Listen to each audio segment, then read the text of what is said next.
In this video, I am going to be talking about the 90-day rule, and then I'm going to talk about the latest immigration news, what's happening on Capitol Hill, what's really going on, is anything really going on. My name is Bijoux Ngwanda. I'm an immigration lawyer based here in DC.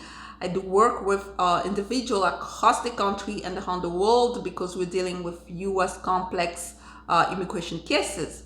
If you're new to my channel, please go ahead and subscribe.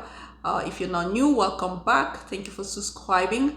And please don't forget to hit the notification bell so you don't miss any of my videos. If you enjoy the content, please go ahead and share, like, and don't forget to comment below. You can also join us on our private Facebook group, link in the description box, where we try to answer questions live at least twice a month. If you need a consultation for your case, please call 202-751-2180. You can also click the link in the description box. Then you can schedule the consultation on your own time. Let's get right into the topic. Well, I want to talk about something you probably are aware of, the 90-day rule, and how it comes into play when somebody's trying to adjust status.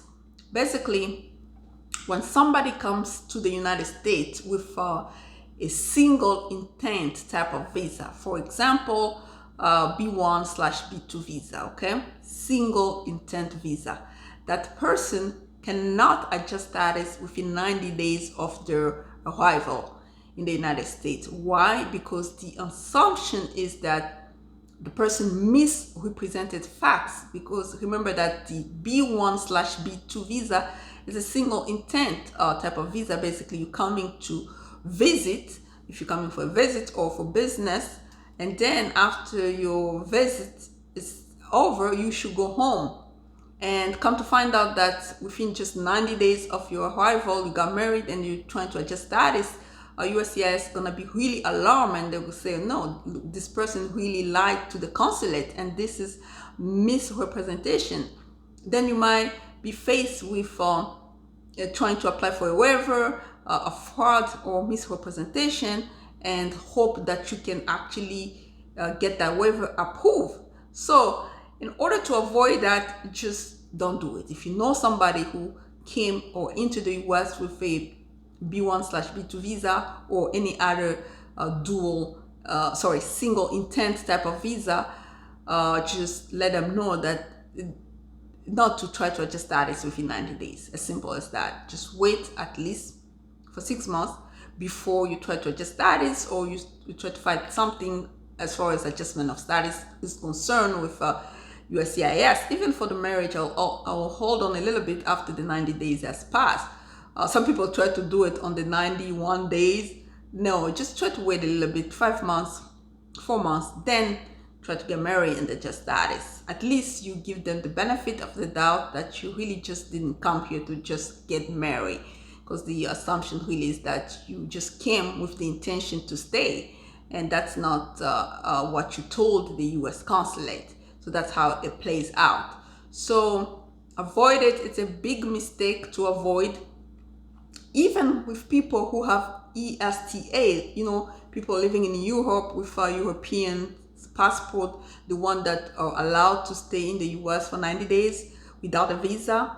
Even those people too are confronted with the same thing. You can't just come here within the 90 days and get married and try to adjust status. It's not gonna turn out well. Okay? Yeah, it's not. So you just have to avoid that 90 days whole mistake.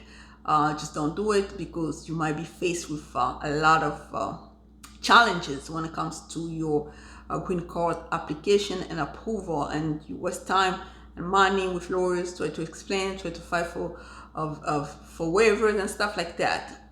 Most of the time, if you do it within 90 days, it's not gonna work, at least 85% of the time. So just don't risk it. Okay? Then we're gonna go to what's really going on Capitol Hill. What is going on Capitol Hill? Friends, this is the last minute push, right? Immigration fight, face make or break moment at end of year. What are they trying to do? They're trying to squeeze into the defense spending bills and open an opportunity for immigrant vote. Last minute effort is focusing on dreamers, Afghans, and farm workers. Okay, so it's focusing on dreamers, Afghans, and farm workers. What are they really doing? Okay, with dreamers, we know that a lot of we already know that a lot of dreamers saw their status ending, in terms of, it's not really like the status is ending, it's just that DACA, the new applicants cannot apply based on the last court ruling. We know with federal court in Texas, they ruled that DACA was illegal, right? Then the Biden administration, appealed the decision, and then the appellate court, pretty much the Court of Appeal, remanded the case back to the lower court in Texas, pretty much saying that, well, we agree with the lower court, DACA is in fact illegal. However, the program will not stop for people who already have DACA. They can still renew their DACA, but new applicants cannot apply. So that's what's going on with DACA. Okay, so, and what are they trying to do with this spending bill and defense bill? They are trying to push for DACA people, dreamers, to actually find a pathway to citizenship. Eventually get a green card, then a citizenship. That's what they're trying to do with this new bill. Then we have Afghan evacuees. So those are Afghan nationals who came when the U.S. troop withdrew from Afghanistan. When we had a lot of Afghanistan people coming when the Taliban took control, I believe. So now what they're saying is that a lot of them, they don't have a clear path to getting green cards or legal status in America. That's why they're trying to push for them too in this bill so that they can get it. But they're facing a lot of challenges with those ones because the supporters are contending that some of them were not adequately vetted. So in other words, they did not do a background check truthfully on some of those Afghanistans. Remember that using the form I-360, an Afghanistan national can apply provided that they actually work for the U.S. government, sometimes as translators, or they just help with anything going on over there in Afghanistan, so they can get approved for a green card using first the form I-360 and pretty much later on get the approval and adjust status. So, but they're facing a lot of challenges because supporters are saying that some of them were not vetted properly, background check were not done completely. So, but the fact that Congress is trying to push, some senators are trying to push for to find a way for them to get that legalization, it's kind of like challenging. Then we have the STEM immigrants. STEM immigrants, those are the students who are have advanced degrees, master and PhD in science, technology, engineer, and math. They're also using that defense bill, NDAA, to take another stab at action on Capitol Hill. They're trying to push for them as well to find a way to get a path opening up for them for naturalization, pretty much getting a green card, then later on your citizenship. They push for that too. Then we have documented dreamers. Remember, with dreamers, we have undocumented, that's DACA recipient. Then we have documented dreamers. Those are the people who came under their parents, because the parents are foreign workers, right? But they were young. Now they're gonna age out because you know how the process of green card through H-1B That process takes like forever, and some children are aging out, and they don't have any like something to stand on once they age out, because the parents are still maybe going to be on that H-1B visa or worker type of visa. But then what about them?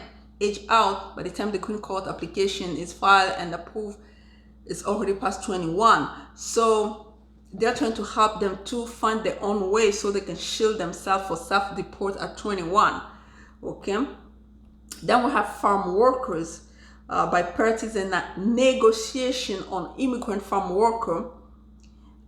It's something that they want to find a way to for citizenship for them as well. And we have other immigrant. That's where they're trying to add some other types of immigrant to get either family-based.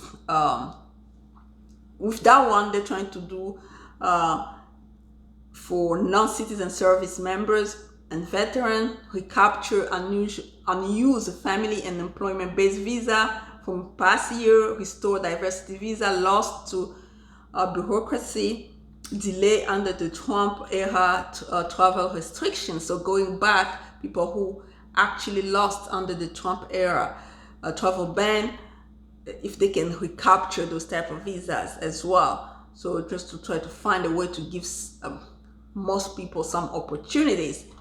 Well, the takeaway for this one is basically this: we're just gonna wait for this election, right? Once November 8th passes, that's when we know who's gonna control what, who's gonna take control of the House and who's gonna take control of the Senate. Okay, at that point we might have an idea on where things are going to move forward, in what direction. But this is the last thing they're doing, really trying to fight the last moment, try to include some things in this defense spending bills, okay, and give opportunity for those 4 categories of people we talked about: dreamers, undocumented and documented, Afghans, national, farm workers, team students, and other immigrants with recapturing of lost visas. So that's it for today. If you need a consultation, again, 202-751-2180. I will come back again with a lot of testimonials on timelines, what's really happening with those applications when we file, how long it takes, and stuff like that. So processing time and what you can possibly do to speed up your case. We'll talk about it next time. Until next time, bye-bye.